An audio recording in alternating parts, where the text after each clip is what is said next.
Hey everybody, really quick before we get started, a little content warning for you. The second half of this episode not only acknowledges, but talks openly about doing taxes. That is to say, intimate relations between humans. We also, other species as well, although not crossing over, just humans and other species separately. If you want to listen to that by yourself so other people can't see your face and whatever while you're listening to it, that's up to you. Use your best judgment. Just so you know, it's there. Get ready for it. I think it's a really great segment. I think you're going to like it, but just so you know, use your best judgment. See you after the marimbas.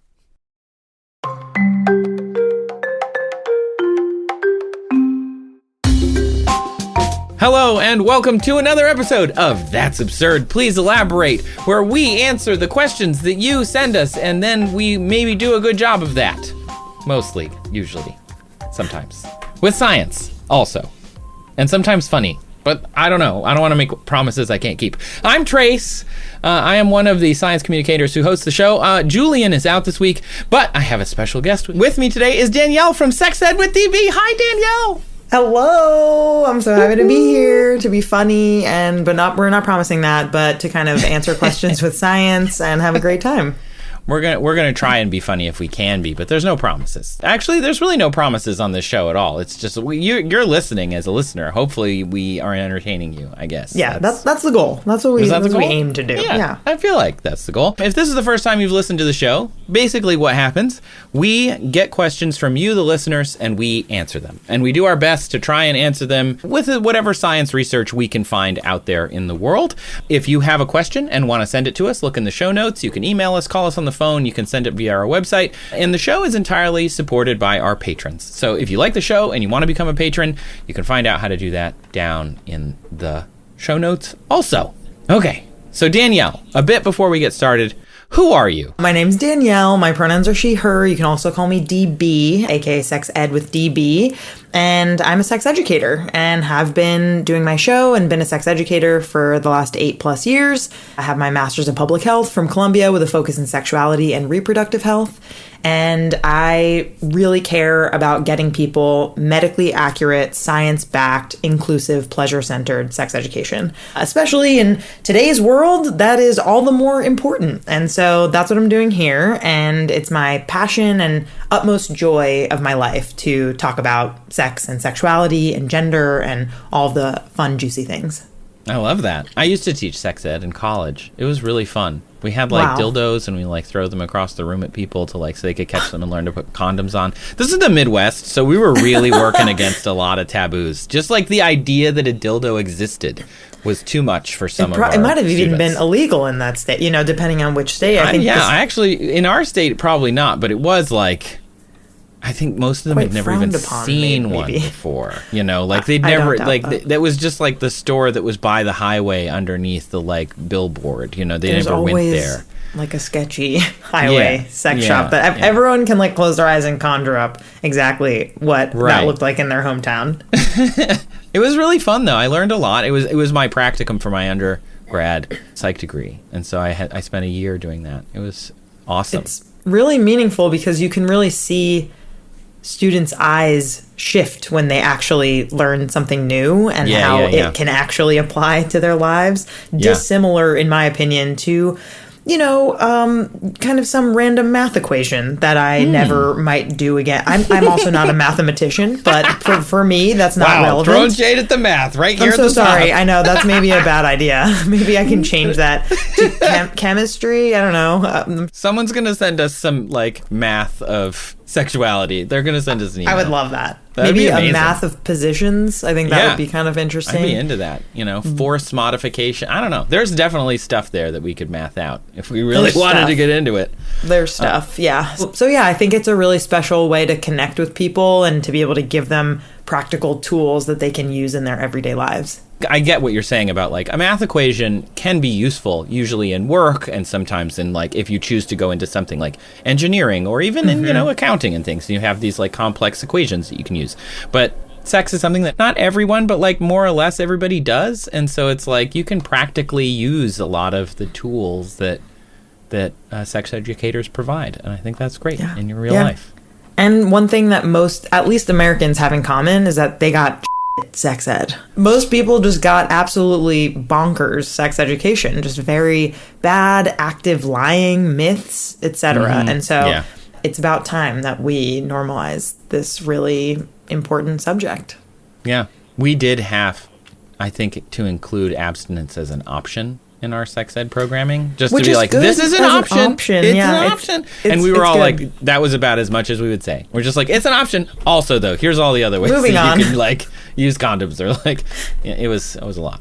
It was a lot. Anyway, so I'll start this week since it's just the two of us. My question is not sex ed related, but my question comes from you, Danielle, who sent us a question that says, what is the maximum number of times you could have déjà vu in a row before you'd get stuck in some kind of time loop? Can you elaborate on that? Tell me more. Sure. So I have been rewatching a German show on Netflix called Dark. Okay. And it is quite dark. It is not for children. It has some adult themes in it. But it is all about time travel, and it's a very sci-fi heavy kind of multiple universe type show. And the characters getting déjà vu in the show is a common theme. Cool. And I think for me, when I have gotten déjà vu, it does kind of feel a little like otherworldly. Yeah. Like I have done this before. Am I in a different body experiencing this? Yeah. And it's just one of those feelings that feels so inexplicable, and I would just love to dig into what it means and what is happening in the brain, and like what this could mean for time travel, perhaps. Well, guess what? I'm going to answer most of those things. Okay, great. do my best. I'm really excited. That's cool. Do you have like an experience of déjà vu that sticks out to you in your life? Or is it something that happens, it's fleeting, and you remember it, but then it's like kind of disappears? I think it's mostly the latter, where it really feels like I have experienced what I'm experiencing in a dream before. So it's like I have the experience in real life, and then I can almost immediately feel like I have seen this exact thing before, but I dreamt about it. Yeah. So maybe there's some psychic powers happening. I Totally.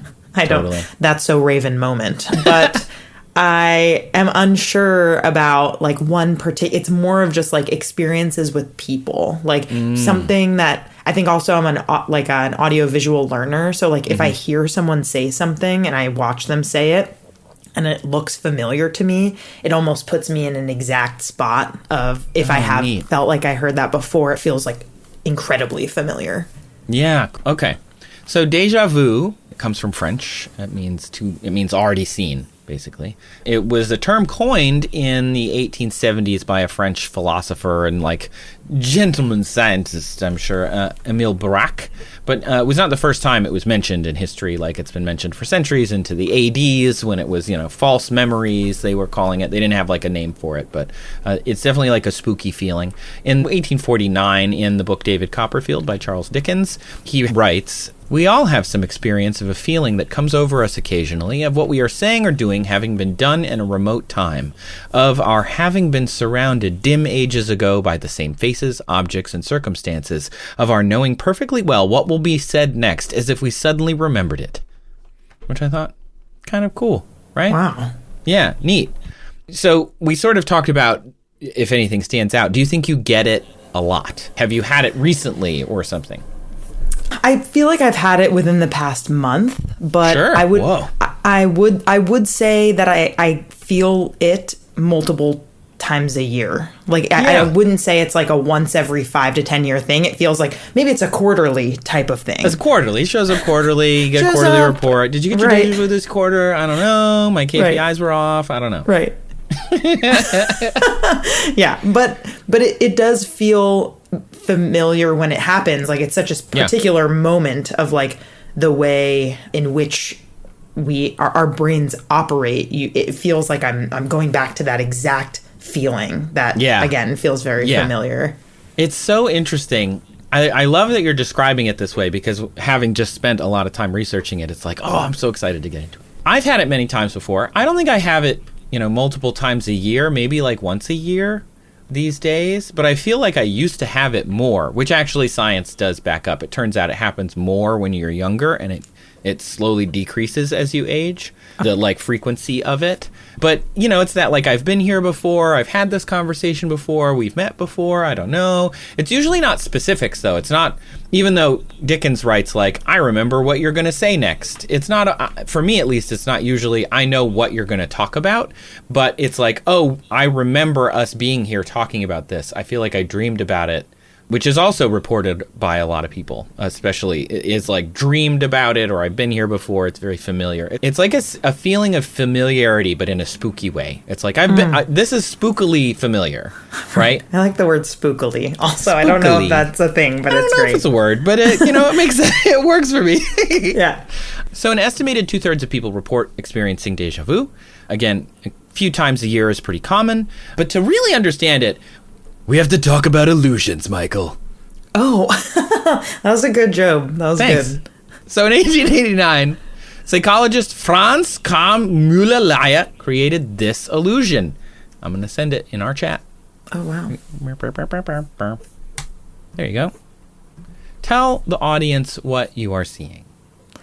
I'm seeing 3 black lines at the top of the page and 3 red lines at the bottom, and they are all arrows, but they are, the top arrow has the 2 arrow lines. What are those called? I think they're called caps. Caps.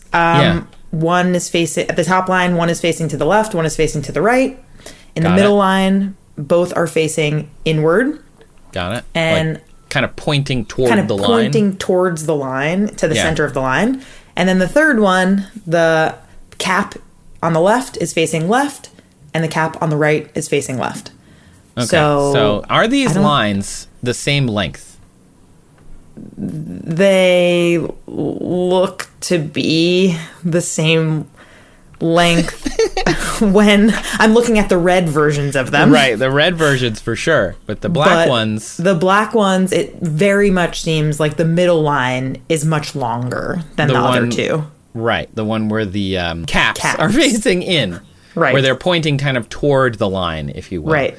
And so this is a very classic optical illusion, right? So the red lines is the same exact graphic, but they've highlighted the lines in red and drawn little like hash lines so you can see that they are exactly the same length.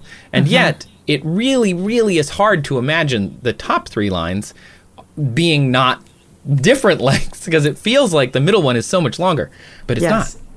So this is called the Müller effect, or illusion. And we use this every day, actually. Have you ever worn a pair of pants to make your legs look longer? Sure, who hasn't? Same idea. Or if you grow a beard to make your face appear more oblong as opposed to round, that is using I see that all the time on Queer Eye. I see the way that they shape their beards in order shape your to beard get their to give yourself a face little to get height. that. And it tricks the eye into making things seem longer. We're doing it all the time. It's a very common optical illusion. Let's look at some other optical illusions, because I find optical illusions to be so fun. Here's another one. You can find some of these. We'll put, obviously, one of them as the album art for this episode, so you should be able to see it on your podcast episode, but we'll put them on our Instagram, which is @That'sAbsurdShow. So this one I find very interesting. It's one of the ones that gets me every time. Can you describe kind of what we're looking at? Happy to do that. I was just thinking how challenging it is to describe images and shapes. So there is a gray and white checkerboard that we're looking at. And on the second column at the top, so I guess A2, is that how you would describe that? Yeah, sure. Yeah, wow, you're being very specific in your descriptions. Julian's just like, this is a checkerboard with some gray squares. I want to really make sure that people understand what we're looking at here. And on A2, there's a gray letter A on it. Yeah, on the dark square. On the dark square. Yep. And then at C3, the white square, there's a gray letter B. Yep. And then on the top right of the checkerboard, we are looking at a green cylinder that is shadowed. Yeah, it's on like the casting a shadow onto the board. Yes. Over the letter B square. Right. Which is white. What if I told you the gray A square and the gray B square were the same color? No. They are. They are exactly the same color, but your brain interprets them differently and, makes them into different colors. If you were to take them out of here, the same color? You can't. It's really very difficult to see them that way. You'd have to Photoshop it out or whatever and put them next to each other and you'd be like, oh yeah, they're exactly the same. But because of the way our brain processes this pattern, we see them as different colors because we're acknowledging that checkerboard pattern, and then it's just a shadow. So our brain is adjusting our perception. And that is essentially what I'm trying to get to here. So there's one more. This one's called Rotating Snakes. It's by Akiyoshi Kitaoka, who studies and creates optical illusions. This one's really cool. And I am going to ask you to describe it. And you can just say no if you want. No, I would be honored. I don't think I'm going to do a very good job. But this one is you really have to see it to believe it, folks. You really do. Essentially, we're seeing multiple circles that to my eye, even though this is a still image, are moving. They are moving to the right and to the left, depending on where my eye lands. The colors that I'm seeing, the circles are green, white, blue, and black in different kind of little oval kind of diamond shapes. And there are circles within the circles, and then it kind of gets to a black hole eventually in the center of each circle. Yeah. And they're overlapping circles as well. Yeah. Great. Excellent description. It's called Rotating Snakes. So it took me until this exact moment to realize that's what those little red Ys are. It's supposed to be little snake tongues. Snake mouths. Yeah. Didn't realize that. But anyway, it's not actually moving. As you said, it's a still image, and yet our brain interprets it as if it's moving. And this is all really great because it's easy for us to understand optical illusions. We've all seen optical illusions before, you put a grid and the dots in the middle of the grid lines look like there's little dots there, but there's no actual dots there. Or like the cafe wall one, which is a bunch of squares with lines, and the lines look like they're all at angles, but they're not at angles. They're actually all parallel. And we always go no way, no way. And then you crop it, or you take away the illusion part of it, and all of a sudden, those squares are the same color. Those lines are parallel. That's not moving, which is really fascinating. And it all has to do with how our brain processes the world. We're not actually seeing the world as it is. We're seeing the world as our brain tells us it is. And the brain is lazy. All brains are lazy. They're using heuristics and shortcuts to interpret the world as quickly as possible and then give that to our conscious mind as a result. So the reason the line seems longer in that very first, very old optical illusion is because your brain's like, oh, well, that one's longer because those arrows are essentially adding to the line as opposed to taking away from it like in the other ones. And so our brain is like, that one's longer, these two are shorter, whatever, let's move on. The brain is busy. It's got things to do. Sure. It's really neat. And you can see these all the time. And once you start recognizing them, it becomes almost more interesting, I think.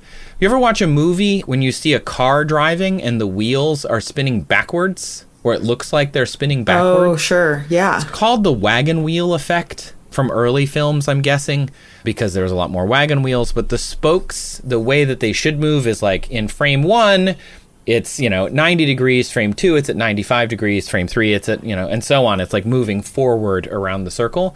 But if they're moving fast enough, sometimes it'll appear at 90 and then 88 and then 86. And so it makes your brain think it's going backwards because that's what your brain tells you. It's oh, well, that's obviously a backwards wheel, even though the car is moving forward in the frames. And so this is all a problem with what's called Gestalt. Have you heard of this term before? Yeah, what language is that? German. It's a German term. It came up in 1912. These 3 psychologists, Max Wertheimer, Wolfgang Kohler, and Kurt Kafka, started the Gestalt psychology movement, and it means placed or put together. It really has to do with patterns and how our brains process patterns. There are also so many Gestalt principles, and they're used across design and architecture mostly, but also how we think about things. So a classic one is the chasing lights around a marquee. We can all picture that one light is turning on and then the next light turns on and the next light turns on and the previous one is turning off. And we see it as if it's running around, right? But what it's really doing is every now and then light number 50 turns on at a specific time, right? And then Right. light number 51 turns on and 50 turns off, and light number 52. But if you think of it as that one light is just off, and then turns on, and then turns off again. That's what Vegas is. That's what Vegas is built on. Yeah, it's built on this idea of this gestalt. And that's, again, just one of them. The principles are similarity, continuity, prognons, which is simplicity, symmetry, closure, common fate, and all sorts of other things. And I won't get into all of them. The one that I think is really interesting is symmetry. So imagine a set of 6 vertical lines, or like, the letter L or whatever, 6 times in a row. Is that one group of 6? Is it a group of 1 and then 2 groups of 2 and then a group of 1? Or is it 3 groups of 2? Well, I'm biased from recency bias because I'm just picturing those 3 arrows. Oh, So yeah, I'm true. thinking of Yeah. 3-3 actually. But I guess 2-2-2. Yeah, usually people would answer like 2-2-2, although 3-3 I think still works. The point is you're not going to like put the 2 end ones on their own and group the 2 middle ones together. You're not going to go like 4-1-1 No, or that's whatever. psychotic. You're going to group them into symmetrical groups where it's either 3 and 3, it's 2-2-2, whatever. Or just one group of 6, I guess, but usually we split them out. And it depends on how close you put them together. You can really mess with people's brains by putting things in different kind of configurations. And again, designers and architects use this all the time to make our spaces feel a certain way. But, it's not just illusions that are done by visual. You can also get auditory hallucinations and illusions.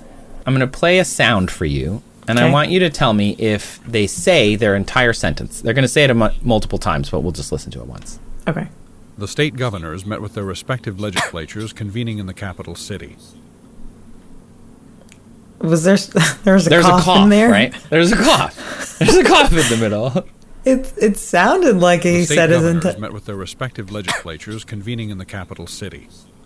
Yes, Was there? that sound- Yeah, you understood exactly what they were saying. There was no Yes. break in the person talking. There was a break in the person talking. This is what it sounds like without the cough. The state governors met with their respective legislatures convening in the capital city. Okay, listen. They we just couldn't did. hear They just that break. Yeah, you can't hear the break because of the cough, but your brain fills it in as if he never Right. stopped talking. Right. And so that is what's called an auditory illusion. It was created by Richard Warren of the University of Wisconsin-Milwaukee, and your brain just fills in the space. Another is by Diana Deutsch from UC San Diego.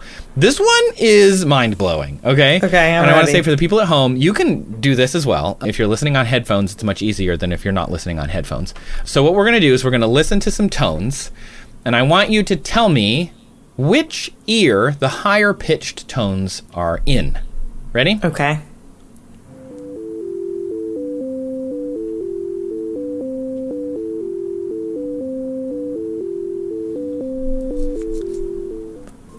Okay. So you can pause it. Tell people. Left ear. It comes out of your left ear. The higher pitched tones are in your left ear. Okay, now switch your headphones around. Okay. So now, ideally, right, the headphones are now in a completely different ear. Play it Right. again.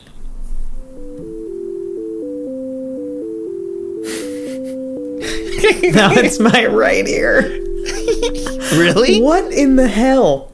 Is it going like this? So you're saying it's going up and down and like I in think different both places. of them are going up and down. Essentially, it's not actually a little tune. It's just 2 scales. Da, da, da, da, da, da, da, da. But your brain is making it seem like a melody and switching where some of the notes are playing in different ears. It's making it seem like they're playing across different ears because it groups them into a more pleasing melody. Whoa. It's really wild. Here is what it sounds like if you just play specific channels and not both. So first it'll play the regular one. Then it just plays one.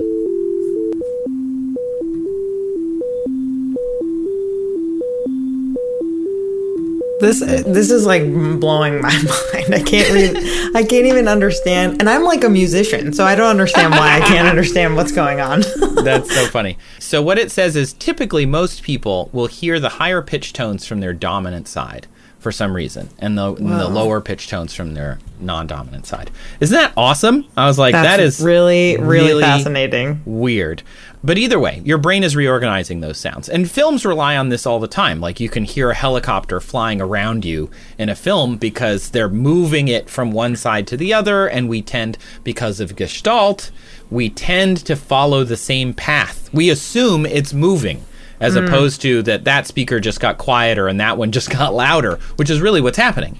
And so all of these illusions exist for a reason, because your brain is processing stuff. There are also touch illusions. We can't obviously do that on a podcast. The most famous one that I really think is interesting is the phantom hand. Have you ever heard of this? Oh, yes. Where, like, if you put your hand, like, on one side of a, divider, and then you see that, like, a hammer goes to a fake hand on the other side, then you feel it on your hand. Yes, that's the very violent version of it, for sure. And that is not how No, you that's the fun one. it? No, that's how I also learned it. But when I was reading about it, they're like, they use a needle and they don't actually touch the hand. And I'm like, okay.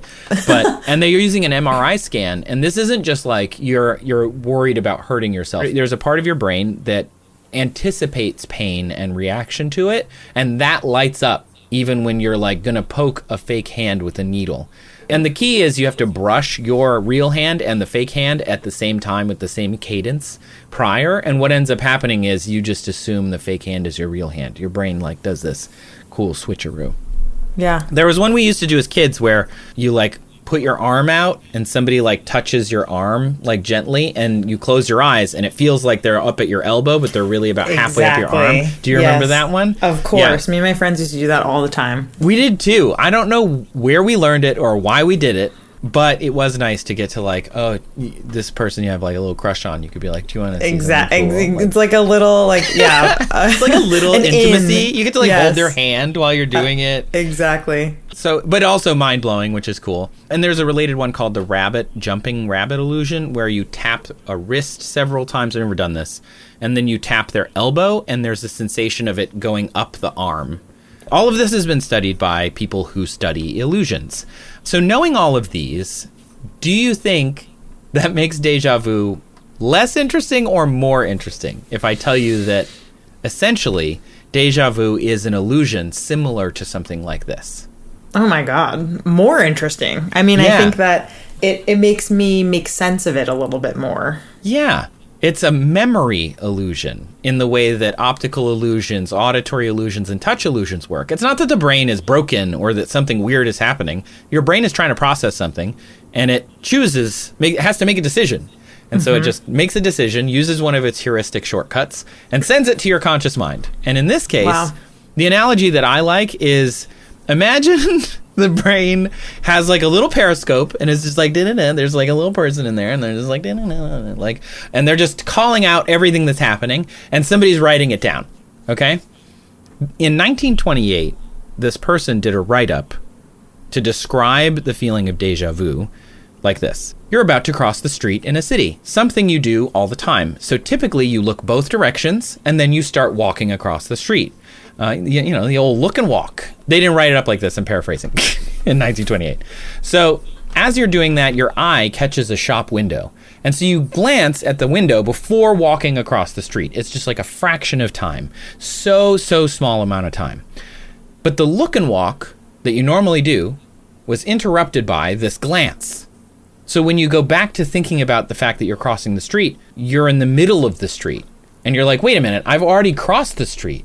So in my analogy of somebody calling out what's happening, they're calling out, okay, we looked left, we looked right, now we're crossing the street. Whoa, neat window. And then they're, okay, now we're crossing the street. And the person writing it down is like, no, we already crossed the street. We wrote it down already. And that's what déjà vu is. Interruption. The déjà vu is a false sense of familiarity caused by that feeling of something is interrupted or something that you barely perceive happens. And then you see it again, or it happens to you again, and you kind of get this weird, spooky feeling of, in my analogy, I already have this in the log. Like, I've already logged this. This has happened already. Okay, wait, but a follow-up, I guess, is like, do you think there are people who dream stuff that is eerily similar to what ends up happening in their real lives? Great question. So there are several different hypotheses for how déjà vu might happen. And I think that one is the Gestalt familiarity one. This is a piece of a scene is familiar, but the vagueness of it means that you can kind of place it again. Let me give you an example. I think this is a really good example. This is a Hotels.com commercial from 2012. I'm going to put it in the chat. It's not where I thought we were going today, but here we go. It's called Déjà Vu. So what happened in that commercial that you just watched? So this is really funny. We're met with a guy who enters a hotel room with his wife, and he looks around with spooky music at his very boring looking hotel and says, I feel like I've been here before. And his wife says, yeah, you took the virtual tour on Hotels.com. And then all is right with the world because he remembers. Oh, yeah. Oh, yeah. Oh, yeah. So this is called implicit memory. And this one gets complicated because there's episodic experience, there's single element familiarity, and then Gestalt familiarity. So it's the second hypothesis, but it's the third type. Okay, so this is getting confusing. But the reason that this is important under implicit memory is because you remember that you were there, but you forget that you were there. So could you have a dream about a place and have been there before? Yes, but I think it actually fits more in the implicit memory category under Gestalt familiarity. So I'm going to share my screen really quick. So this is called Gestalt familiarity. It was done by Anne Cleary in 2009. There are two pictures here. I'm not going to ask you to describe them. I'll describe them because I kind of have a system. And you've described a lot of things very, very well. Okay. So there are two scenes. They're both arches. The left arch is got a little path going to an arch that's like a trellis in a garden maybe. There's a fence. There's a little plant in front of it. And that arched scene has some detail, but there's not much more than that. Then on the right is another arch. That arch is in a brick wall or some kind of stone wall. It has ropes for like a drawbridge, but interestingly, the same plant as the left or A image, and the arch is the same height. So this is what's called a Gestalt familiarity. And the reason it's important is because these scenes share enough similarity that they might give you a sense of déjà vu, that you've been here before, even though they were created to look very similar, right? One is an arbor, the other is the castle drawbridge. They were drawn to be similar enough, but different enough. And your brain does this kind of thing all the time, where it goes somewhere and it's like, oh, I've been here before. But what really is happening is maybe you dreamed some similar scenario, maybe you something like it's similar enough, but they're not like 100%. And rather than be like, oh, well, they're probably not 100%. Your brain's just like, whoa, I've been here before. Like, think of your brain again as like, loves a shortcut, a little bit lazy, just like, yo, I've been in this exact room. Right. Like a little easy to trick. They actually did experiments with this image. These are real images from a study that they did. And they were able to trigger déjà vu in people using this and be like, oh, I'm really familiar with, they would not show them side by side. They'd show the trellis one, then a bunch of other images, then they'd show the castle one, and they'd be like, oh, I've seen this image before, but they had not seen that image before. This is all part of implicit memory. You think that you've been there, but you actually haven't been there. They do this as well with photo studies. With this one college campus study, they gathered photos from their college campus and from another campus. And they asked them, have you ever been to this other campus? And they're like, no. It was like Duke and some other like campus on the Northeast or something. And they're like, okay, they look similar, but they're not the same. Then they would show them pictures of their campus and also other campuses. And they would kind of mix them up. And they would show students campus photos from the other university for only about 50 milliseconds. And then show them pictures of their own university. And then they came back a week later and they showed them the pictures of the other university's campus where they have never been. And they were like, oh, I've been there. That looks familiar. And they would rate it on 1 to 4 at how familiar it had been. And if they had any memories there, what they did. And sometimes they could remember things and they have never been to those places. How can we trust people when they're witnesses in crimes? I don't We cannot, understand. actually. There are several studies that TV relies on eyewitnesses a lot, but they're actually very unreliable because memory is extremely unreliable. It was interesting because in this specific case, some of the images are like pathways, like sidewalks with like a fence. Like it's not anything specific, or like trees on a quad that are not in a specific quad. It could be like any college campus and these like styles of college campuses from a specific time. And that's the ones where they were like, oh, I've been there. But if it was like the library building, which everybody recognized, they didn't recognize it. It's just even though they may have seen for it. their brain to fill it in. Right, exactly. There's also, so if that's implicit memory, another hypothesis of déjà vu is split perception. I really like this one. I think this one's cool. So if you briefly glimpse something, whether it's degraded, occluded, or you're distracted, so like crossing the street and you see something and then you look back, your brain processes it twice in rapid succession, and you get this eerie sense of duplication. Again, notebook analogy, it's logged twice, right? In the 1980s, they did a study called the hasty glance, or what I call the hasty glance, where they would put up a word, and then they would, before that, they would flash 3 options, either no word at all, the same word that they were about to show, or a brand new word that was unrelated to the word they showed. If it was the same one, like the 2 words were identical, but we flashed it and then we showed you the word, they would say the new word was familiar, even though they'd never seen it, even though they saw it for like a fraction of time. This is easier to describe, I think, with a computer study where they were just like, we could time it out to milliseconds. They showed, again, images of locations to these people for 10 to 20 milliseconds, which is, if you're thinking of how long that is, that's like twice the normal frame rate of a movie. Movies are 24 frames per second. So this would be like 60 to 100 frames per second. And you're just showing it for one of those frames. So like 100th of a second, or like 1/10 of a second or less. And you're asking people if they have been to these locations. And if you primed them with the really quick 20 millisecond photo, they felt that they had been there before, even though they had never been there. We should just be doing this for people who can't like afford or don't want to spend money on vacations. And just, you know, like, what? flash them, some tropical thing. Just that feels very Black Mirror-y, but I feel like there's something it does, to that. You're right. Yeah, right. That's great. We're like, let's not make vacations affordable. Let's just make people feel like they went on vacation. I mean, right? Listen, it's a hard time. Okay, there's a lot going on for people. Little column A, little column B. Why not? Right? Right. You can have a staycation and feel like you went somewhere. I love that. Exactly. The third, by the way, hypothesis is like a physiological explanation, where like literally the signal from your eyes hits your brain at different times, and thus you feel déjà vu because it processes slower through one pathway than the other. But again, to use our analogy, you're like, oh, I already logged that. That showed up, whatever, a millisecond ago. And so it feels weird. This came out in the 1880s. It was one of the earliest explanations. And the brain's just like, whoa, whoa, whoa. We've been here.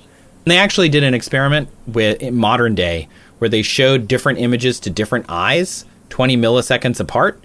And there was some familiarity enhancement, but it wasn't as strong as some of the other déjà vu experiments we've talked about. Oh. So, anyway, auditory hallucinations, touch hallucinations, optical, very common on the internet. So think about it as this. It's a memory hallucination, and which I think is pretty darn cool. But what you're really asking about is more than just what déjà vu is, which we've spent this entire time on.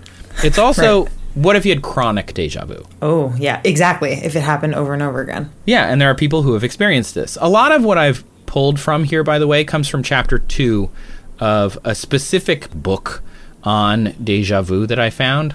So this book that I found also covers chronic déjà vu, and they have a 2006 study by O'Connor and Moulin. They're big in the déjà vu field. I actually emailed them. They did not email me back.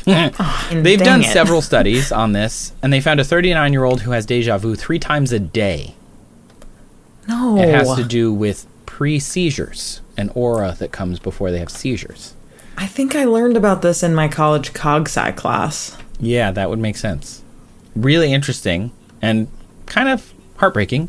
They also found in another study in a geriatric journal, they found 3 elderly subjects over 65 who were getting deja vu so often they stopped watching TV, reading the news, or listening to the radio because the sense of familiarity was overwhelming and they just felt like they had seen all of the things before. And it turned out they all had something going on with their brains, like a hemorrhage, atrophy, something or other. And usually more research is needed to find out exactly what's going on, because we can't say this is what deja vu is exactly, right? Here's the brain, here's exactly what's happening. But it seems like it's a perception or memory illusion. And the reason we don't experience it as much or see it as much in older people as their brains deteriorate is we're not really thinking about it. We're thinking about the fact that they can't remember anything, not about the fact that they're sort of familiar with this location. Right. The issue isn't, as kind of, we're not focusing on that because there's so many other things that we'd rather prioritize. Yeah, we'd rather fix this rather than like, have I been in this garden before? It's like, you have, Grandma. We've been here before. Quick sidebar, though. Have you heard of jamais vu? No. It's the opposite of deja vu. Like never An recognizing unfamiliarity anything? with something that should be familiar, as opposed to a familiarity with something that should be unfamiliar. Kind of like face blindness, like in that realm. I don't know actually if they're related, but the description that I read was like you walk into your dining room or your kitchen in your childhood home and you don't know where you are for a moment. Which I think we've all experienced on some level. Where we're like, where am I? I'm in my own room. It's kind of like when you wake up and you're a little disoriented. Yeah. Yes, but you can... there's not a lot of studies on it because it's extremely hard to trigger or like experience it in a lab. Mm-hmm. But one study by Anne Cleary, who did the Gestalt study, she had people write the word door 50 times. And at the beginning, nothing. Yeah, by the end, it was just like, I don't know what's happening. Like, this isn't even a word. Yeah, I think about that with the word fork. I feel like I've thought about that word multiple times in a row and been like, I don't know why we're using this word. Yeah, this is called semantic satiation. It has other names too. But basically, we stop gestalting the word. We stop like grouping it together, because when you're reading, you're basically doing this gestalt psychology stuff where you're grouping things and you're making patterns with them, and that breaks down because you're writing it so many times. It starts to break down. They also think that this might explain some of the symptoms of schizophrenia. Like you have this unfamiliarity with somebody that you know, but it might come from this jamais vu, which is really very interesting, but not really related to deja vu, except for that it's the opposite. So to answer your question, the maximum number of times you could have deja vu in a row before you're stuck in a time loop, I don't know. It seems like I would not want that based on the studies that we've found. Because it's not really real, it's an illusion. If you were just experiencing the same moment over and over again, you probably should go see a neurologist. Correct. For sure. That tracks. Yeah. Or you were stuck in Groundhog Day. In which case, if you, Danielle, were stuck in Groundhog Day, what would you do? Just kind of be silly all day, kind of hang out at a beach. I mean, there's also a new movie called Palm Springs with Andy Samberg. Love Palm Springs. So same, it's pretty, I maybe would do something similar to that, kind of like hit the pool, eat a really good meal, kind of like go to the beach, swim around, read a book. I would obviously get sick of that, but that is the first thing that go learn to Hawaii. Quantum really. Physics. You know. I would do Groundhog's Day in Hawaii if I could. Yeah, I mean, if you could choose, for sure. I feel like I would get bored with whatever. If I were in Groundhog Day, I'd get bored with whatever climate. Obviously, the like winter climate is part of what makes Groundhog Day happen, and when it is in the year. But like, you have to have the snowstorm for him to get trapped. There are some people who have like said, okay, he was trapped there for something like, it was like years and years, like 30 years or something, Oh, God. And so that's how he learned piano and all. Like he was just essentially immortal for that period of time. Because deja vu is an illusion, you would not be immortal in a time loop of this. It would just be in your brain, which would be pretty cool, but also scary. Very, very frightening, but fascinating. Yeah, deja vu is cool. I find it very interesting. It's one of like a very commonly studied thing in neuroscience, but like in psychology, it's one of the older ones that has been studied like any other illusion, but it's just we still are starting to learn a lot about it because of the ability we have to make these computer studies, but it's pretty cool to think about. Wow. And I like my notebook analogy just because I like the idea of somebody being like, no, dude, we already did that. And he's like, no, it was just new. And they're just fighting about it. And that's what your deja vu is. So fascinating. And it's just such an interesting, unlike any other feeling that you have. Yeah. It's just so strange and kind of feels like it goes beyond our capabilities or something, even though, as we have just learned for a very long time, in a good way, it is an illusion. And that's how we make sense of it. I mean, your point, I think, is definitely real, though, that, like, in the 19th century, as we were just starting to learn to study about it, it was felt like it was kind of a silly thing. People thought, oh, this is a silly thing to study because it's metaphysical. It's not about your brain. It's about spirituality, because it was very popular in the Victorian period. So it was just like spirituality and metaphysics and, like, clairvoyance and all of this was happening at the time in pop culture. So they're like, that's just part of that. Who would study that? That's silly. And so now, as we've kind of accepted it, just another example of when people are like, no, science doesn't study stuff, they just dismiss it. And it's like, no, they do study it. They do. I doubt people who are listening in think that. Yeah, true. The people here in our audience are just like, oh, yeah, vaccine's gross. Highly doubtful. Yeah, probably true. Okay, well, let's take a quick break and we'll come back and you can answer a really great question that I'm excited to hear the answer to. Okay.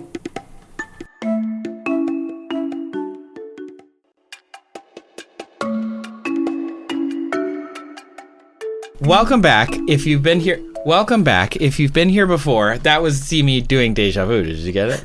I actually didn't. I was like, what's going on? You're like, is he broken? I was concerned, to be honest. Honestly, that makes sense. I've listened to this show. I'd be concerned too. But anyway, let's go to your question that someone sent you. So can you tell me what question that is? Would love to. Yeah. So the question is, what if, quote unquote, doing taxes wasn't fun or didn't feel good? And doing taxes, of course, in this sense, is a euphemism for having sex. Do you want to talk about what the heck this is about? Because you're the one who phrased it this way. It's somewhat embarrassing, actually, to be like, I'm going to send this to a proper person who studies sexual education, and I'm going to use this ridiculous euphemism. When we were in college, sometimes you didn't want in mixed company to be like, yo, my friends are going to go have sex. So instead, you just be like, we're going to go upstairs and do our taxes. Or like do taxes. And everybody just knew that doing your taxes or like doing taxes meant sex. So they'd be like, where's the sock on the door? Yeah, like, where's Sarah? Be like, oh, she's doing taxes. And everybody would be like, oh. And the people who aren't like part of our household would be like, what? Be like, oh yeah, she's really into it. And then we just move on.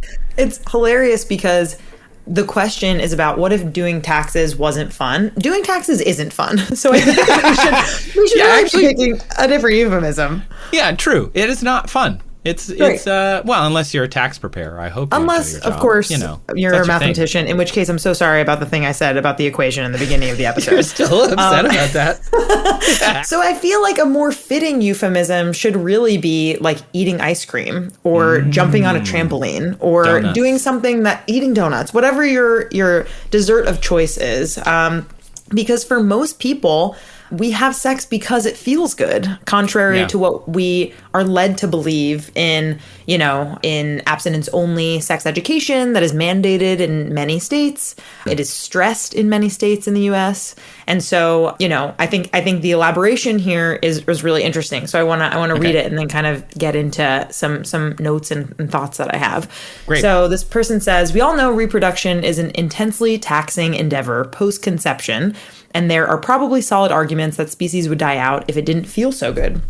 However, what if we had the desire to reproduce and the ability without it feeling good? Which we do.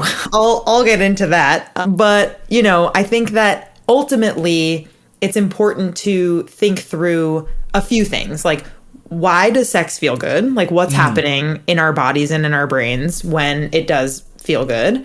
What has history kind of shown about like why we are reproducing? Hint, hint. Evolution. Hint, hint. To make sure that we're continuing the human race, and also to think through like how is technology changing and shifting so that people can reproduce without needing to have sex, and what that really looks like and how much more common that is.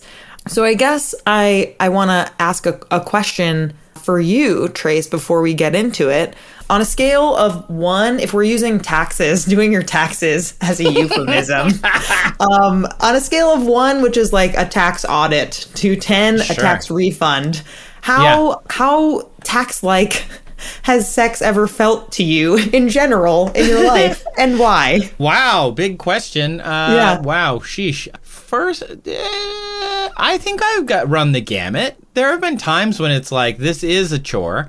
Right. And there have been times when it's not. I mean, I have a kiddo, and we had to try for a while, not that long, for the first kid, and we're trying to have a second kid, and we've been trying for a year. So at this point, it's just like, whew, so it's the time? We got a time? It's like not about having fun. It's a mechanical process that needs to happen in order to produce offspring. And so, like, you know, sometimes it's fun, sometimes it's not. And then, of course, you have the memories of, like, when you're in college or, like, you know, and you're banging somebody on a, like, bunk bed or whatever, and you're just like, this is crazy fun. And it's, like, really more about how fun and weird it is more than it is about, like, I don't know, procreation or doing it because you have to or scheduling it or any of those things that all come into play. It's very complicated. Yeah, can you answer that question? Well, I actually have a response to what you were talking about with trying to have a baby, because I just recently wrote an article actually at the end of the summer in August called Baby Making Sex Can Be Some of the Worst Sex People Have. I wrote this article for Rewire News Group. I interviewed a bunch of moms and sex therapists and talked to them about why is baby making sex less enjoyable than other kinds of sex that we're having.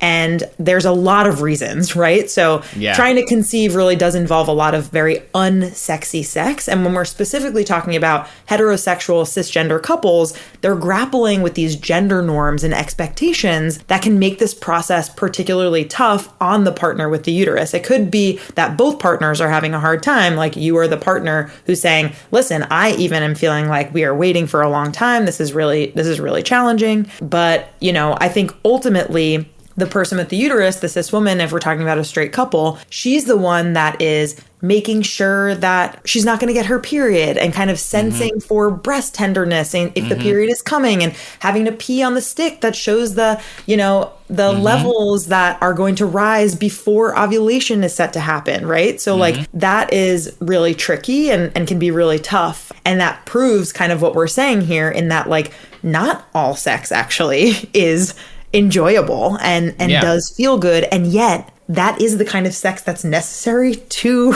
reproduce. Right. So wow.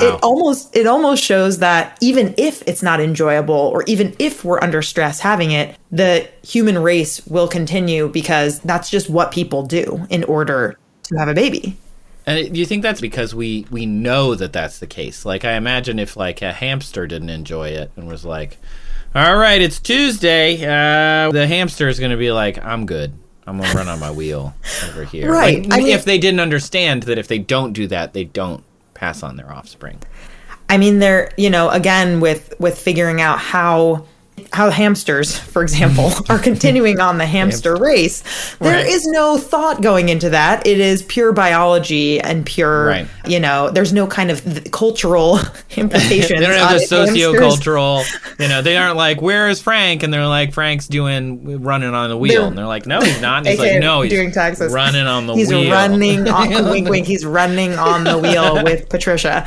So I want to take us back a little bit and give like a little bit of a history crash course about reproduction, obviously coming first, and pleasure is like the upgrade that comes later. Oh, cool. So going way, way back, sexual reproduction predates nervous systems. It predates culture. It predates gender norms. Early eukaryotes, you're a science person. How do you say that? Yeah, you got it. Eukaryotes. Okay, eukaryotes. Were swapping genes over 1 billion years ago, and pleasure obviously wasn't required. Genetic reshuffling was the payoff. But enter humans about 300,000 years ago with big social brains, densely innervated genitals.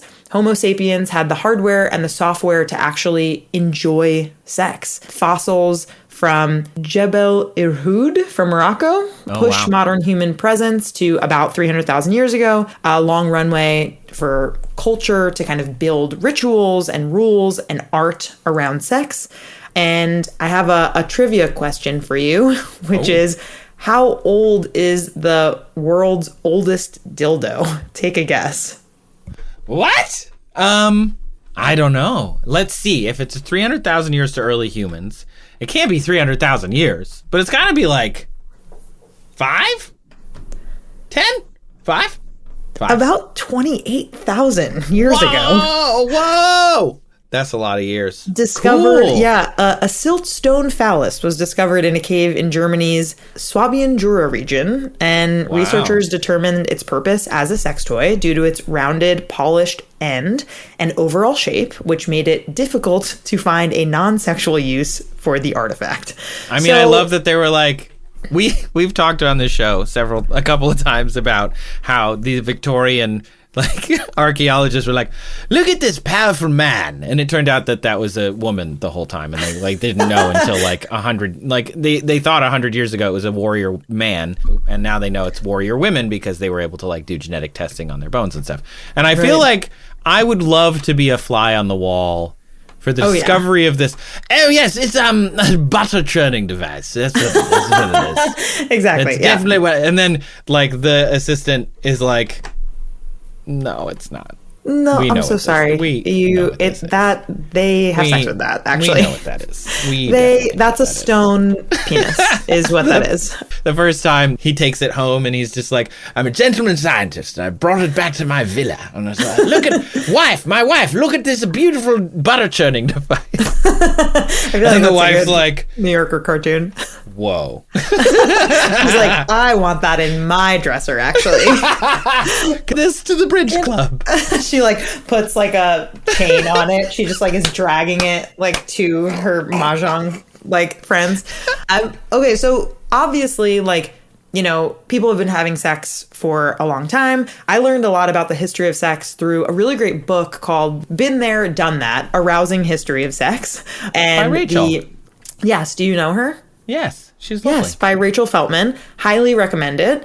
And in this book, she talks about how long humans have been having sex and how STIs have basically been a part of our experience since the very beginning, and as well as this 28,000-year-old dildo. And so, obviously culture and art and social relationships, all of that impacts the way in which we engage with sex with ourselves and with partners, especially if we're taking that all the way to 2025. Obviously, the feminist movement has changed the way that we engage with sex. Obviously, when we're specifically talking about women's pleasure, women's ability to make their own money and work for themselves and be independent contributes to them being interested in what that looks like to have sex for pleasure rather than reproduction. Birth control, having access to birth control and abortion care, and all of these things that allow women in particular who have been suppressed when it comes to their pleasure for a very, very long time in order for them to gain the pleasure that they deserve. And of course, men and all people deserve pleasure as a human right. And so I guess I'm kind of curious just to hear your take in a current day about culture, whether that's art, religion, law. What do you think has shaped the most about how you personally learned about what counts, quote unquote, as what sex is? Oh, you mean first base, second base stuff? Sure. Talk about that. What is that? When did you learn about that? I grew up in the Midwest. Okay. In the 1980s and 90s. And so for me, sex was not something we talked about too much. Although I do remember very distinctly, I was in, I think it must have been first grade, and this kid in my class smuggled a bra ad into school in his glue stick. And he pulled it out. And everybody was looking at it, and they're like, "Woo!" And I'm like, "What are we looking at this for? I don't understand." Oh, you weren't into it. It wasn't that I wasn't into it, I guess. Obviously, I remember it being important, right? And I remember in preschool, some kid was like, "Women, girls have this, and boys have this," and it was obviously around. We were aware of it, but I didn't really start to learn about it until much later, I feel like. And then my mom. I remember it was nighttime. We were in the hospital parking lot, I don't know why. I think it must have been something about maybe my brother was going to be born. No, it would have been later than that. So, and she's like, let's talk about this. And I was like, oh, wow, okay. Sex talk in a hospital parking lot. It was in the car. Yeah, in the car. Wow. My mom loved to have conversations, serious ones, in the car. Because you're trapped. There's research behind you can't leave. Well, no, there's research behind why people do this, I think, and it's because it's easier to have conversations when you're not having to look at each other. So that makes sense. If two people are driving or if they're going on a walk, I guess there's research that shows it's easier to open up to each other because you're not having to make that direct eye contact. Oh, and there's some like activity happening. There's like something you can look at. Kinesthetic. Well, that makes sense because then when I was a teenager, my mom said she got me in the car to go to the grocery store, and she's like, are you sleeping with your girlfriend? And by sleeping, I don't mean sleeping with, because when your dad and I were sleeping together, we weren't actually sleeping. And I was like, ah! Stop. You just like plug your ears with like the two tones to make sure one tone is going up on the one ear and the other tone is going down. Nice callback. So it was definitely a topic that existed. It was a topic that my parents, were trying to be progressive about and talk about, which was unusual for Michigan. But I don't think I knew much about it in terms of like law and culture until I was into college. I started to study female-male interaction and communications classes, sexual health classes that I was taking because I was just fascinated by it. As a topic. Totally. Yeah, this makes a lot of sense. And so I think the reason why I bring up culture and kind of what we hear from our parents and what we hear from kids in class and the bra ad and the glue stick is because usually like those things, they make big impressions on us for how we view sex as adults later in life.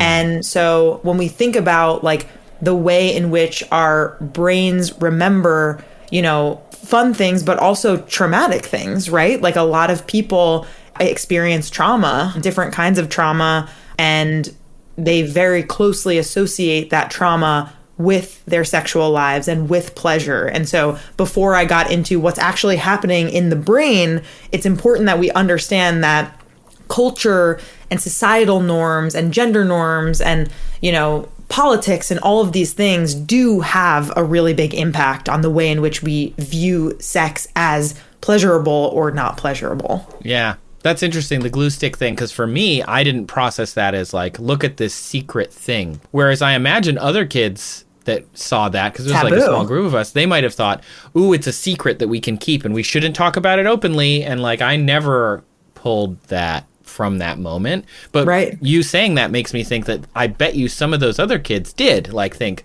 ooh, this is something we shouldn't talk about. Okay, but this is fun to like have as our secret. We should hide it, right? Like any kind of pornography, like it's hidden away, right? Like it's like not and that's partially because we don't want to expose our children to things that are overtly sexual too early. But I, as a sex educator, will always share with parents, like it's never too early to discuss age-appropriate sex education with your children. There's also research that shows that if you teach your children the proper names of their body parts, if you say, that is your vulva, that is your penis, those are your nipples, children are less likely to be the victims of sexual assault because they are able to understand, oh, this isn't appropriate for this person to be touching these body parts. And it's so critical to be teaching young kids boundaries around their bodies, around their peace around their bodies. It's so essential. So parents who are listening, we can recommend some books for you, but it's really essential that you teach your kid these things in order for them to eventually become a healthy sexual active being. Yeah, we taught Raphael that early. I hope he listens to this when he's an adult. And like, why are you telling people in 15 years? Yeah. Yeah. But like, we were like, that's your penis. And this is what it like, we didn't say like, this is what it's for. He knows it's for peeing and stuff. But like, then later as he's gotten bigger, he punches or like hits more. And he like hit me in my penis. And I was like, we don't hit there. We do not hit penises. And he now knows that like, we don't hit there. And he doesn't anymore because it's not even the sexually related parts of it. It's literally just knowing what it is. It's literally just, it is a part of your body. Yeah. And as opposed to saying like, we don't touch the parts that we don't talk about, like that's not specific. No. We don't touch our nether regions is not specific, right? Exactly. And so like, just you don't touch people's penises is so Yeah. like we know exactly what that is, and he knows not to do it. And I think that's super valuable. It works really well. It turns out specificity is good.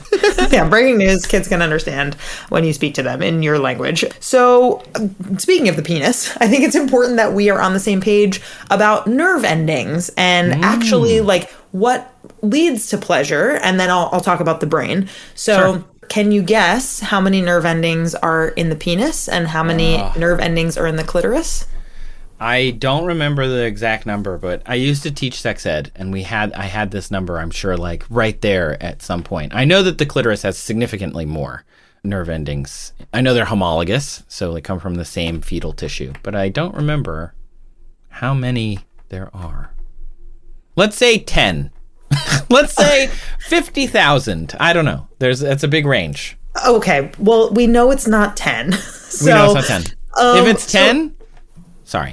If it's 10, we're really sorry about that, because then maybe you can't feel it. But most people, when it comes to the penis, the exact number of nerve endings varies, but estimates suggest that there are roughly 4,000 nerve endings in the glans, which is the head of the penis. The dorsal nerve, which runs along the top of the penis, contains around 8,000. For a very long time, we thought that the clitoris contained roughly 8,000 nerve endings. But we then learned that that number was based on a cow study of a cow clitoris. So pretty neat. Women are still not really centered in research. No. But a really incredible doctor who I had on my podcast, Sex Ed with DB, a couple years ago, his name is Blair Peters. And he led a study on like the first ever human clitoris, not live, but it had roughly 11,000 nerve endings. Wow. Cool. So really, really interesting. And also Blair Peters just does incredible work with queer people, with trans people. He's a gender affirming surgeon. And so just really interesting stuff. So transitioning now to like how the brain sends those nerve endings, those signals that feel really good when we're having sex, and why it doesn't usually feel like taxes. So not usually. Not usually. I mean, if your taxes feel that way, oh my God, then you really should be an accountant. You should be doing so many taxes. Like, you want to do my taxes? You can do it.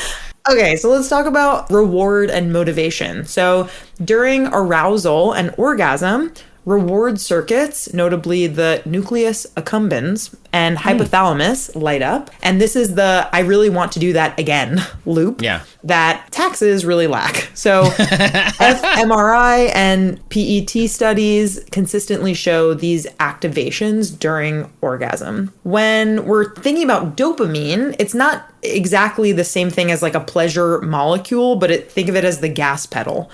So mesolimbic dopamine supports sexual motivation and approach behavior. So think about like wanting and not just liking. So if you remove that, desire tanks even if the body can go through the motions. So you need that dopamine in order to support that motivation. Oxytocin spikes with arousal and orgasm. It rises in people of all genders during sexual arousal and peaks at orgasm or ejaculation. And it's linked to those rhythmic contractions as well as social bonding. And I guess I'm curious, like, if you knew that orgasms were related to this social bonding, like biologically, does that track for you or is that surprising?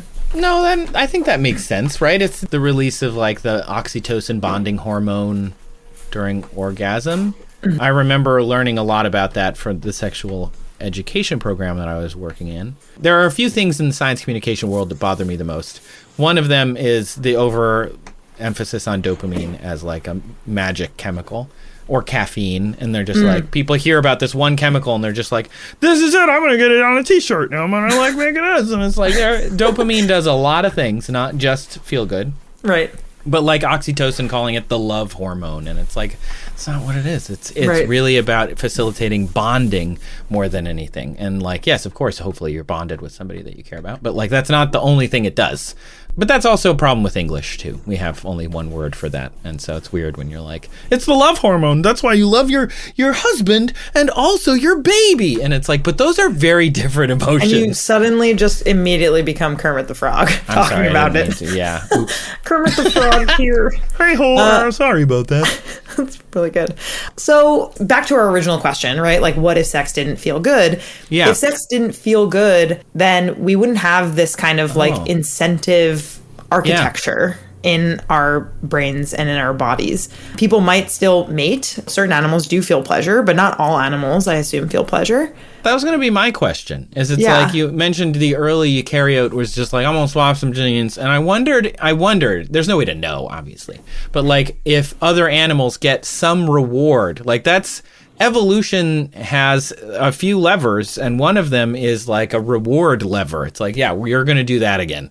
And so I wonder, even though we may not be able to call it pleasure, is there evidence that other animals, other life forms experience these kind of rewarding feelings, at least? I mean, I think that there would be a way to know this if we looked at their animals' brains while they were having sex, like, and if the same brain functions were happening. Oh, sure. Yeah. As humans. A friend of mine is a sex educator, and she's training to be a sex therapist, and she goes by Clitorally the Best on Instagram. She's a brilliant... that's a good one. I know. I love that. She's so brilliant. She's a really fantastic graphic illustrator and sex educator, and she's just so incredible. She has this really great graphic that's about all different kinds of animals that have participated in gay sex. Have you seen this before? I haven't seen that one, but I love it when we can talk about how like queer behavior is not solely in the realm of humanity, that it's actually everywhere in all sorts of different animals. We've seen it in hundreds of different animals, which is great. I think that's great because people are like, no, it's unnatural. I don't know why Kermit's so mad today. And it's like, no, it's totally natural. We can see it in literally nature, where the word natural comes from. Correct. Yeah. It looks like, I found an article that's like social bottlenose dolphins. Both female and male bottlenose dolphins display homosexual behavior, including oral action, where one dolphin stimulates the other with its snout. Like, that has to be because it feels good, Yeah. Lions. Homosexuality is common among lions. 2 to 4 males often form what is known as a coalition, where they'll work together to court female lions. They depend on each other to ensure loyalty. They strengthen their bonds by having sex with each other. Many researchers... Wow. It's going to give a whole new meaning to building a coalition when you're doing something. Is that like a Magic the Gathering thing? Is that like it's like when the governments need to come work together so they can go. I thought you were going board game. I mean, yeah, sure. Yes, okay, this is hilarious, though. Many researchers refer to the lion behavior as your classic bromance rather than homosexual pairing. It's like, it's gay. I don't know what else to tell you. Okay, now we're back to the Victorian scientists who are like, no. Right. They're not gay. They're forming a coalition. The last animal piece that I'll share here is macaques. They have one-night stands. Both female and male macaques engage in same-sex activity, but while males usually only do so for a night, females form intense bonds with each other and are usually monogamous. Yeah, they got a Subaru and they get the U-Haul, they move in. They move to Oregon. Amazing. So I just think that this kind of further, proves that in nature, from animals to humans, we engage in sex typically because it feels good. Yeah. And, I think that ultimately, if we wanted to kind of finish here with the idea of, okay, well, what happens when in 50 years we're just making babies in, robot uteruses and we don't necessarily need to have women or people with uteruses be the carriers of babies, what would sex look like then? I mean, I guess that's a question that I want to pose to you before sharing my own thoughts. So a couple episodes back, we had Marco from the San Diego Zoo on, and he's a bird guy. He's a bird and reptile guy. And he's like, what if humans laid eggs? And it was really interesting. But that we're sort of talking about something similar, right? Where it's like, if you externalize pregnancy and like gestation into something else, what does that mean? I feel like you sort of answered it already, though, in terms of if sex didn't feel good, we probably would never have done it in the first place. Like, sex is almost pleasure first, offspring second, although we're typically taught the opposite, that it's only for offspring and not for anything else. And it's like, nah, it's for bonding and it's for all this other stuff, too. And so it's like, if we technologicize gestation, sex is still going to be a thing. Right? Hundo P. Yeah. It's fun. It's fun. It's fun. It's and fun. I think before I even wrap up, I want to do a sex educator thing and make it clear that we as a society have gotten the definition of sex wrong in the sense that we think that sex is only penis in vagina, and that's what sex is. And that isn't inclusive. It also doesn't share all the different other ways that we engage with sex that don't have to do with that one sexual act. Kissing can be sex. Touching can be sex. Oral, licking, anal. Like, there are all of these ways that we can engage in sex. And it's even not inclusive to talk about foreplay as the leader up to sex, when foreplay could also just be sex. Like, if you are fingering someone or you're giving a hand job, like, that can just also be sex. Like, it's a good point. It doesn't need to have an orgasm or an ejaculation in order to be qualified as sex. And in fact, if we're doing that, we're typically just centering a straight male experience when we know lots of different people have sex. And straight men, you deserve to have an orgasm and have great sex. And so does everyone else. And so if that's what they want. And so I think that by redefining sex and thinking about the fact that so many ways to connect with yourself and with a partner can be pleasurable, number one. And number two, sex can really be redefined into whatever it is that we feel is appropriate for our definitions of sex with ourselves and with our partner. And I think that especially when you're bringing in sex toys into the equation, when you're talking about other ways that you're able to stimulate your body and your mind, you don't always need someone else. You could just do that on your own. And that is purely because it's pleasurable, not at all to do with reproduction. So I guess to close here, reproduction can obviously proceed without sexual pleasure. We have clinics, we have in vitro fertilization, we have intrauterine insemination, IUI. But pleasure really is this social glue that historically has incentivized mating, has reinforced bonds. And if sex did feel like taxes, we would really not have it as much. But I think that we would still find a way to connect, and we would still find a way to bond and find pleasure in other ways, because I think that pleasure, again, really is the key in order for people to have happy and healthy lives. I think to your point, exactly. Like, if we can't have pleasure in one way, which we see, a lot of science is based on the weird parts of existence, and they're like, well, why does it do that? How does it do that? Let's study that. And so there's a lot of like dysfunction-based studies where it's like, this person doesn't have this function that it seems like everybody else has. Right. And so if all of us suddenly didn't feel pleasure, we need that reward system somehow to encourage us to do literally anything, getting out of bed in the morning, or whatever. It gives you dopamine. So it's just like you're getting rewards for doing everything. Eating French toast, going to the park. There's so many ways to enjoy life and to get pleasure. Even just eating something you don't like. That's the thing that I hate about the dopamine crowd. Let's say you hate kale. I don't know why you would. I think it's great. But let's say you hate it. If you eat a kale salad, you're still releasing dopamine, even if you're actively being like, I don't like this, because your body's rewarding you for eating food, which it needs to do to survive. So It's just like, it's not just about the pleasurable parts of it. I think it's interesting that somebody asked, like, what it would be like if sex didn't feel good. And it's like, I find that like a real sad world. It would be a real sad world.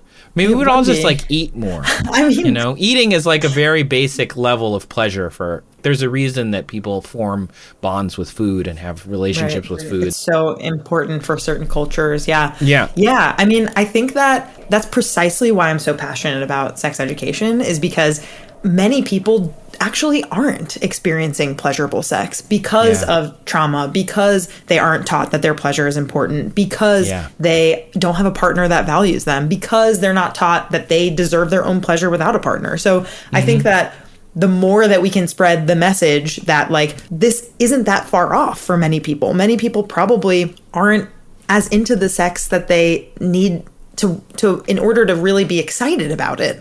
But I'm here to tell you, you can be excited about it, and you deserve to have the pleasure that you want and that, you know, really fulfills you and makes you happy and makes you feel connected to yourself and with other people. Amazing. Wow, that's cool. Well, thanks for your question, constant listener, which is funny, like another way to say anonymous, I guess. But that was cool. Thanks, Danielle. Thanks for coming on and talking to us about this. We don't normally get to talk about sexuality-based topics, so I was really happy that you got to come on. I'm sorry Julian wasn't here to try and make jokes about it. I guess I'll have to come back on then when Julian's there. Yeah, we will, definitely. So if people have their sex-related questions, send them in so we can have Danielle back, and we'll just try and answer them in the future. But in the meantime, Danielle, where can people come and find you if they want to listen to your podcast, they want to learn more about what you do? Yes, please do. Please come find me. My podcast is called Sex Ed with DB. You can listen to the podcast on all platforms. The same one that you're listening to right now. You can just search Sex Ed with DB and check out our latest episode. You can find us on Instagram at Sex Ed with DB Podcast and on TikTok at Sex Ed with DB. And if you just want to talk science and sexuality, you can email me at sexedwithdb@gmail.com. Cool. Amazing. Well, thanks, y'all, for listening to this episode of That's Absurd, Please Elaborate. The show was created and written and produced by me, Trace Dominguez, and, of course, written in her answer by Danielle. Today's show was produced and edited by the wonderful, and I would say he probably would experience déjà vu, but it would be like, I don't know, he makes other people experience déjà vu, our editor and producer, Kyle Sisk. This show was associate produced by Sabrina Capello, and our music is thanks to Epidemic Sound. Our intern is Charlie Woodbury. If you submitted a question for this episode, thank you, constant listener, for doing that. And of course, you as well, Danielle. If you want to submit a question, go down into the show notes. You can email us at hello@that'sabsurdshow.com. Visit our website, that'sabsurdshow.com/ask, or call us on the phone at 302-TAPESHO. Call and leave us a question, yo. That was chapel. We could not do this show without your questions, so thank you so much for those people out there who have sent them in. I know the question that came from this episode was because I actually specifically put a shout out in an episode maybe a month ago for that. So thank you, doubly thank you for responding to that shout out, because I really wanted to have Danielle on. I met her at a nerd night in San Francisco. If there is a nerd night in your town, go to that nerd night. You will find cool people. Please do. They're the best. Had you done one before? That was my first one. It's great. You should do it again. You did a really good job. Oh, thanks. So it's really fun. I did one in Oakland once, and it was like upstairs at a gay bar, and it was awesome. And of course, if you want to join the Patreon, you can do that down in our show notes as well. Just go to patreon.com/that'sabsurdshow. We keep this podcast going because of you, the patrons. We've got a bunch of new patrons this week that I want to shout out. For example, we've got our absurd administrators, Adam, Les, Austin, Jonathan, Dan, Sabrina, The Brain, Hannah, Pinky, Apothecarian, Christina, and Atomic Straw, who upgraded this month. Thank you, Atomic Straw! Then, of course, we have an anniversary for some of our ridiculous researchers and absurd administrators. Adam, Les, The Brain, and Austin are all at an anniversary. Adam, Les, and The Brain are at 15 months, and Austin is at 9 months. And, of course, ForgeBot, brand new, 3 months. Love it. Love to see it. Thank you for being patrons. We could not do this show without you. Well, we could, but we wouldn't have any income whatsoever. So instead, we get income from you, the patrons, and we really appreciate it. Thank you also to our newest Patreon subscribers as of the time that this is airing. I had to re-record this, so hello from the future. Well, it's the past for you. Anyway, Catherine and Coco Demona. Cacao Demonia.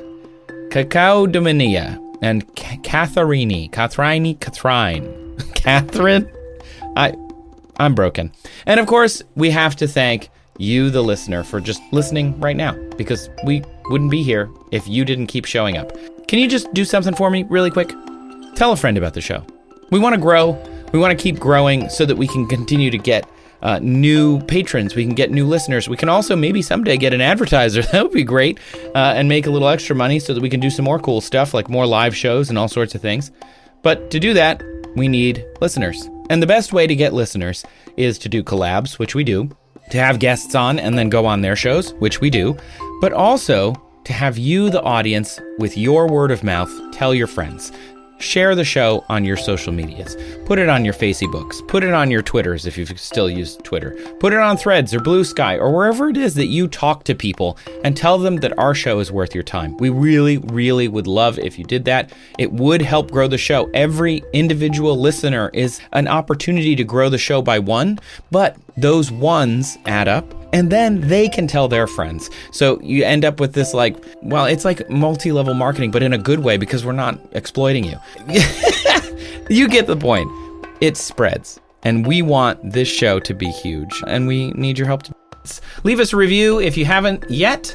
And if you want to see clips from the show and share them with your networks, find us on Instagram at That's Absurd Show. And finally, like we say at the end of every episode of That's Absurd Show, we have the same phrase that we always say at the end of the show. May you get déjà vu from your own pleasure. That's so good. And it doesn't mean anything, but I really like it. It doesn't really mean anything, but it sounds profound. Gestalter, I hardly know her. Okay, that was great. 2 solid ones. Which is more than we get in most episodes, to be honest. Thank you, and we'll see you next time on That's Absurd. Please elaborate. Bye-bye.